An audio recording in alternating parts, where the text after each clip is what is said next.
All right, so you fell down, hit the pavement, and now you need to replace some skin cells that are currently on the ground. Well, that means you want to go through what's called mitosis.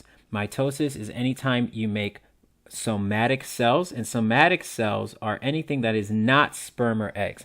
So unless you're making those two things, you are doing mitosis. You need mitosis for growth of cells like skin, bone, anything along those lines.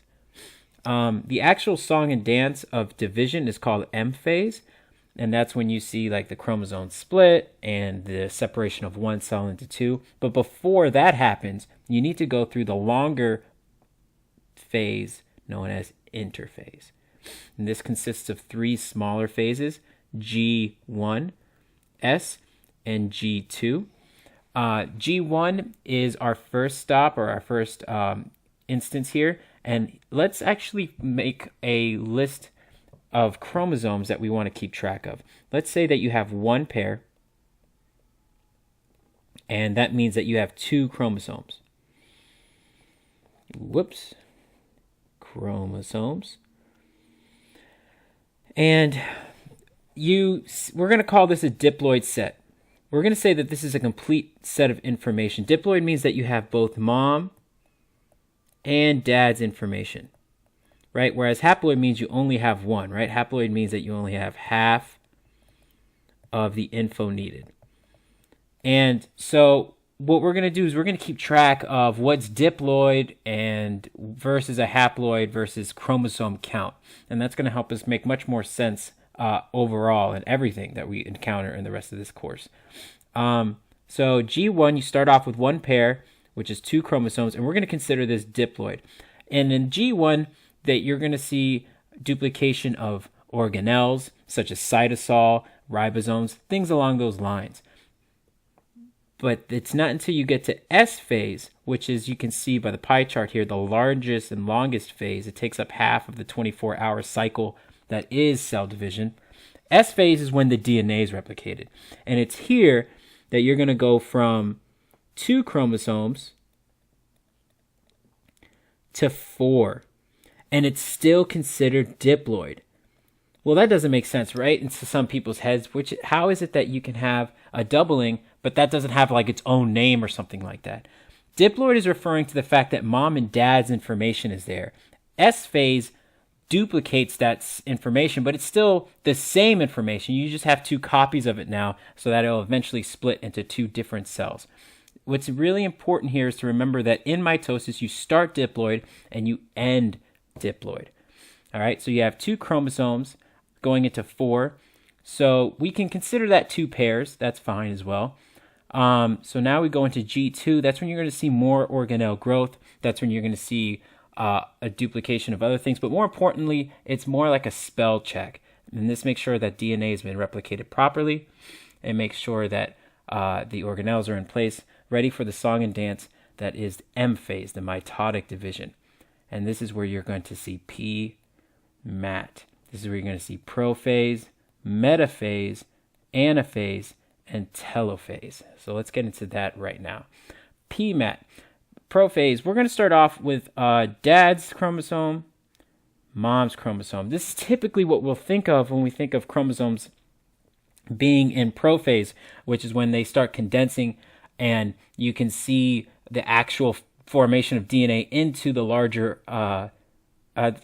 grouping, which is now called a chromosome. But you want to remember that in S phase, which happened during interphase, that dad's copy got duplicated. Mom's information got duplicated. So this is what I meant by we have four chromosomes, but it's still considered diploid. So as I mentioned, prophase is when it actually condenses and it all comes together. Metaphase is when you're going to see the chromosomes line up on what's called the metaphase plate. And this is not an actual plate. It's just an imaginary line that they all happen to just line up on. And more importantly, they're set up in a way that dad's information can go up, mom's information can go up, and then down and down here in the next phase, which is anaphase. Anaphase is when you see that physical separation by the spindle fibers pooling or shortening from the centrosomes there on the cell. So, so here is the separation, and that is very clear also in telophase. And it's also very important to note that this here, even though we're splitting, is still considered diploid. A lot of students have questions about this. This is still diploid. Why is it diploid if we just cut it in half? Because mom and dad's information is there. This top part has mom and dad's information there. Okay? And now telophase is when you actually see the chromosome form around it. The nucleus forming around those chromosomes. So here's mom, here's dad's.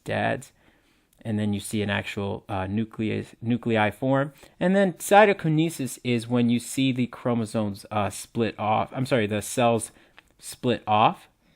Some teachers will consider this one step, cytokinesis and telophase.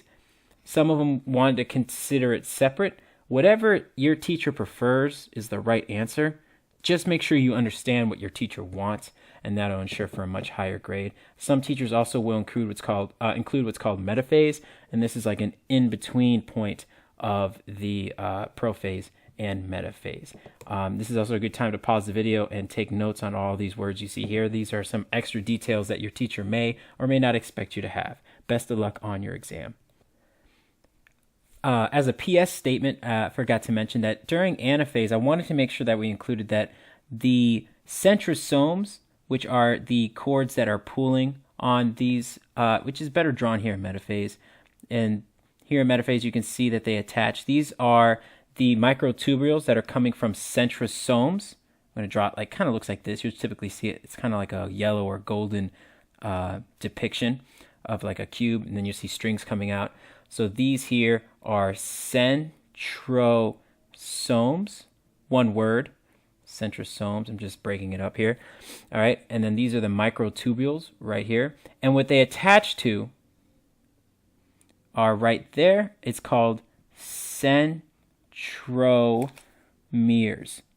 Centromeres. Okay.